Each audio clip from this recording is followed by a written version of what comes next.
Hello అండి, అందరికీ welcome to Vijaya's wonder.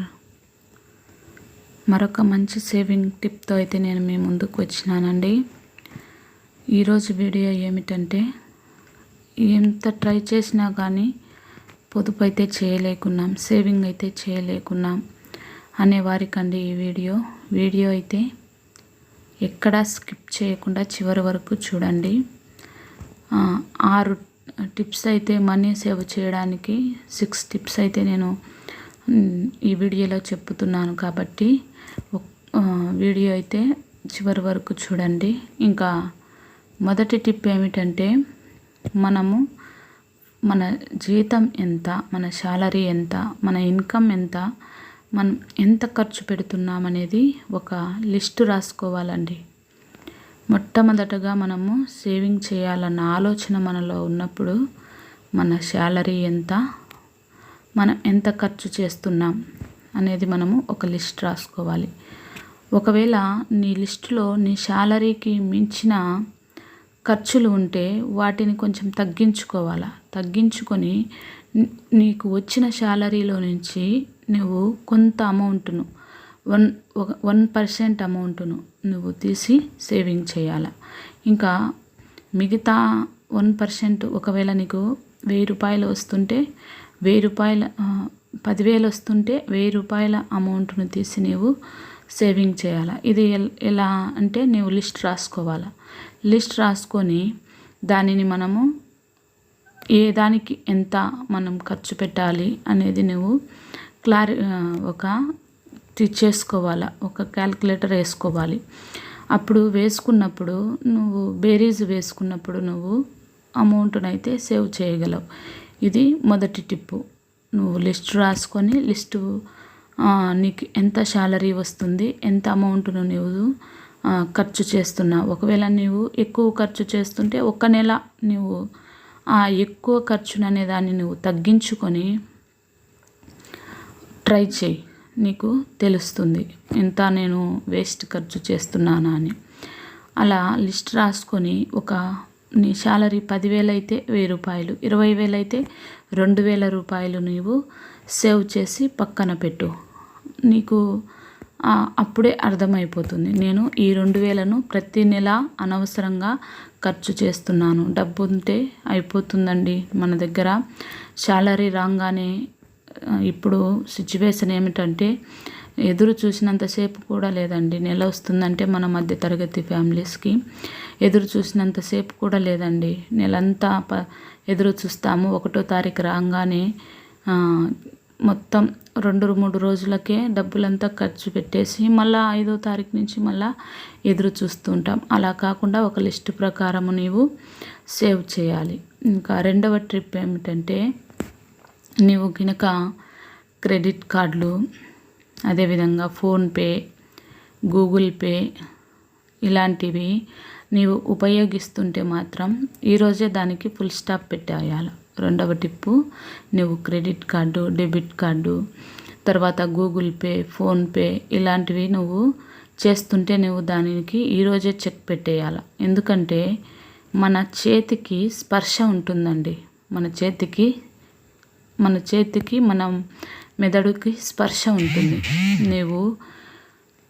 నీవు కార్డుల ద్వారా నీవు అమౌంట్ను అనేదాన్ని ఎక్కడికైనా వెళ్ళినప్పుడు నువ్వు ఫోన్పే, గూగుల్ పే చేసినావంటే మనకు అంత బాధ తెలియదు. అలా కాకుండా శాలరీ రాగానే మనం చేతికి తీసుకొని పక్కన ఉంచుకోవాలి. దేనికి ఎంత డబ్బు అవుతుందనేది పక్కన ఉంచుకొని నీవు ఖర్చు పెట్టే ప్రతి రూపాయి నీ చేతి నుంచి అప్పుడు నీ మనసు చెబుతుంది నీకు, నేను ఈ డబ్బులు అనవసరంగా ఖర్చు చేస్తున్నాను అని నీ చేతికి స్పర్శ తెలుస్తుంది. అప్పుడు నీవు ఆ ఖర్చును అనేదాన్ని తగ్గించుకుంటావు.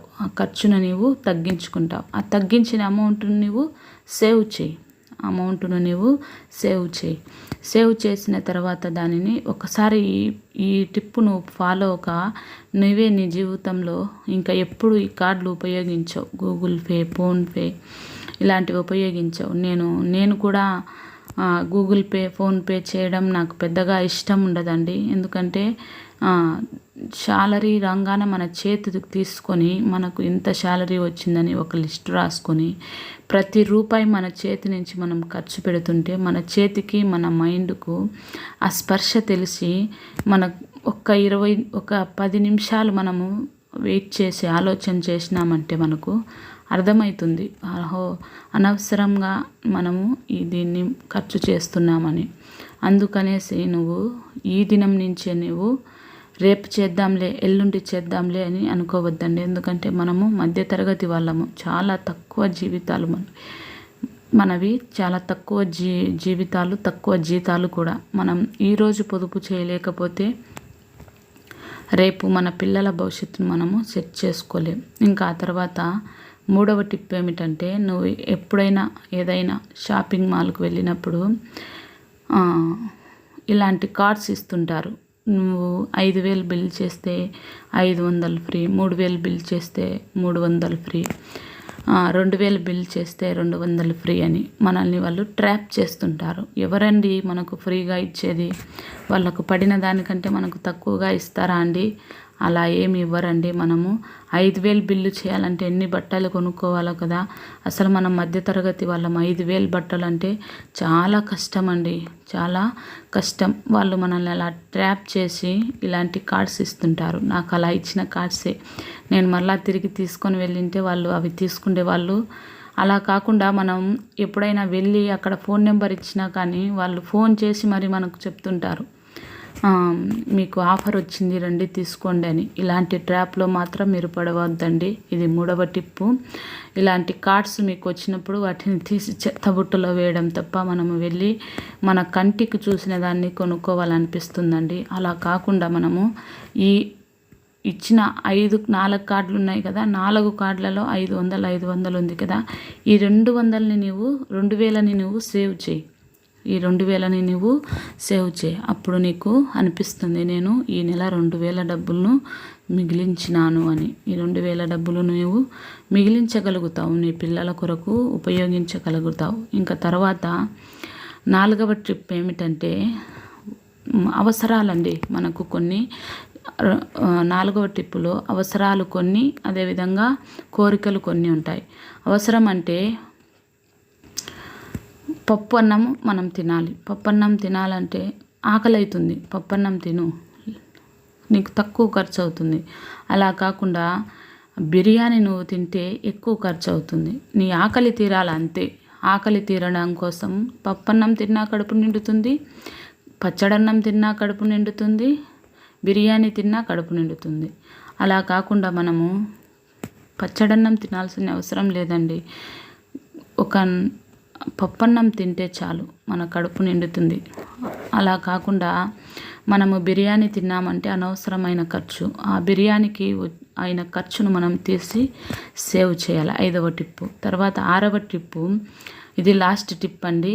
మనకు కావాల్సినటువంటి గ్రాసరీస్ అండి, మనము ఒక లిస్ట్ రాసుకోవాలి. లిస్ట్ రాసుకొని మనము డిమార్ట్ అలా ఏదైనా రిలయన్స్ అలా మార్ట్కి వెళ్ళినప్పుడు అవసరానికి మించి మనము సరుకులు తీసుకుంటుంటాం. అర్ధ కేజీ అంటే అరకిలో, పావు కిలో అంటే పావు కిలో, కిలో అంటే కిలో. అలా మనము ముందుగానే ఒక లిస్టు రాసుకొని మనము మార్ట్కు వెళ్ళాలి. అక్కడ ఆఫర్లు పెట్టినారంటే మనకు ఆఫర్లను చూసి మనం వెంటనే తీసేసుకుంటాం. అలా కాకుండా మనం ఇలా ఒక లిస్టు రాసుకొని మనము వెళ్ళినామంటే మనము మనీని ఎంతో కొంత సేవ్ చేయొచ్చు. ఇంకా అంతేనండి ఈరోజు వీడియో. ఈ వీడియో మీకు ఉపయోగపడిందని అనుకుంటున్నాను. ఉపయోగపడితే మాత్రం ఒక లైక్ చేయండి.